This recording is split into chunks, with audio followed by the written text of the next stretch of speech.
the death of the battleship Tirpitz. RAF Lancasters roar to the attack.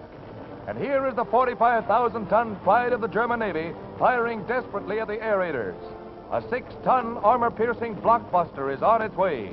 The Tirpitz is mortally hit, but replies with everything, including 15-inch guns, in this climactic battle of Tromsø Fjord in Norway.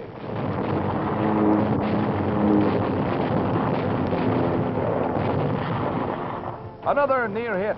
The RAF is scoring after 2 previous unsuccessful attempts from Scottish bases 1,200 miles away. Another blockbuster heads for the target. Perfect weather sweeps away the defensive smokescreen, and another hit is registered. These RAF pictures show the death agonies of the crippled monster.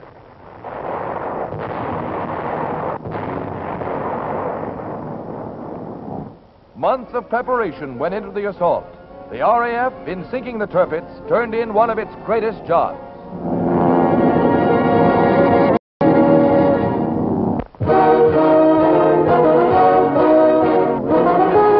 Old Man Winter has joined the Germans to slow our advance in Northern Europe. The first snow combined with mud are 2 enemies that can slow down the best mechanized divisions.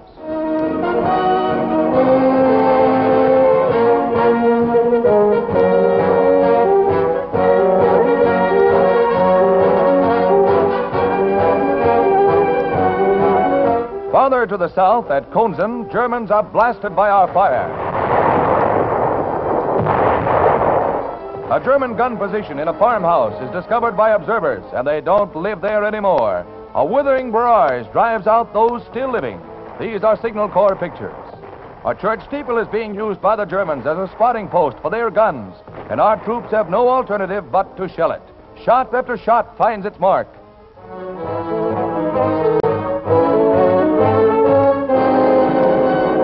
With the Luftwaffe driven from the skies, anti-aircraft units have turned to field artillery fighting. Using their same guns, they help to rout the enemy from the Hürtgen forest. A barrage covers our advance.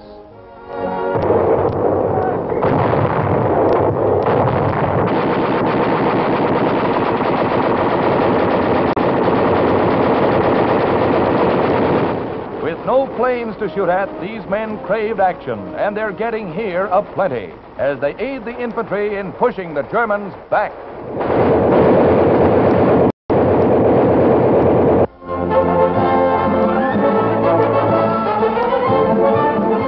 California's usual pageantry opens the 6th War Loan Drive in Los Angeles as motion picture players and Californians join to depict embattled America in her pioneer days.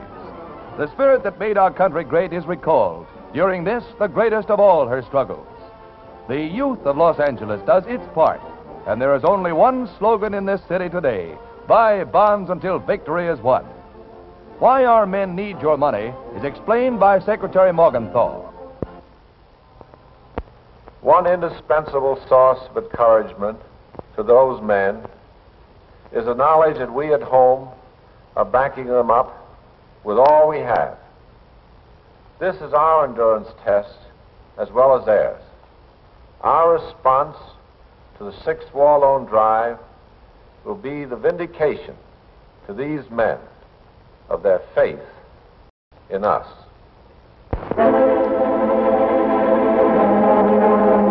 Nazi tanks and troops patrol Copenhagen, capital of Denmark, occupied since 1940 when Germany attacked without a declaration of war. The peaceful Danes burned with resentment and sabotaged enemy headquarters and quisling establishments at every opportunity. When the Nazis proclaimed a state of siege, the Danish Navy rebelled. Part of the fleet fled to Sweden, and the rest was scuttled. As Danish defiance grew, the Nazis applied their usual brutal methods in an effort to enforce obedience. Beatings, killings, and imprisonment in concentration camps were the punishments inflicted on a brave people defending their rights.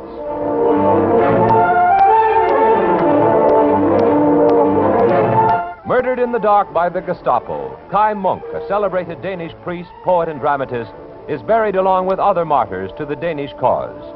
The graves are heaped with tributes from King Christian and his people. The king is a prisoner of the Nazis in his castle, but his loyal subjects display the flag from every house in honor of his 73rd birthday.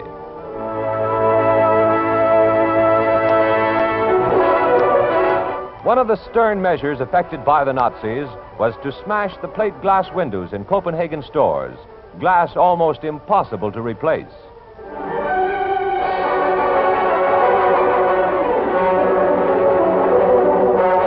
The Stars and Stripes, symbol of the Allied promise of liberation, flies above scenes of the Danish program of sabotage.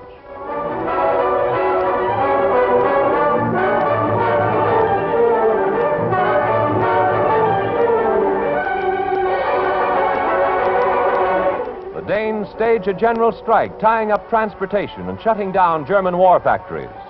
But in spite of beatings, killings, curfews, and starvation tactics, the Danes would not give in. It was the Nazis, finally, who had to bow to Danish courage. Still occupied by the enemy, Denmark bravely awaits the day of complete freedom.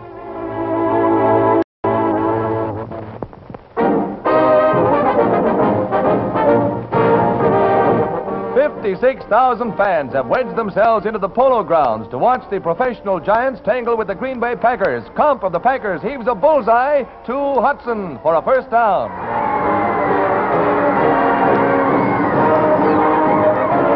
Green Bay's ball. Kump takes it again and heaves it, watch it now, to Livingston, who intercepts it from the Giants and makes it count.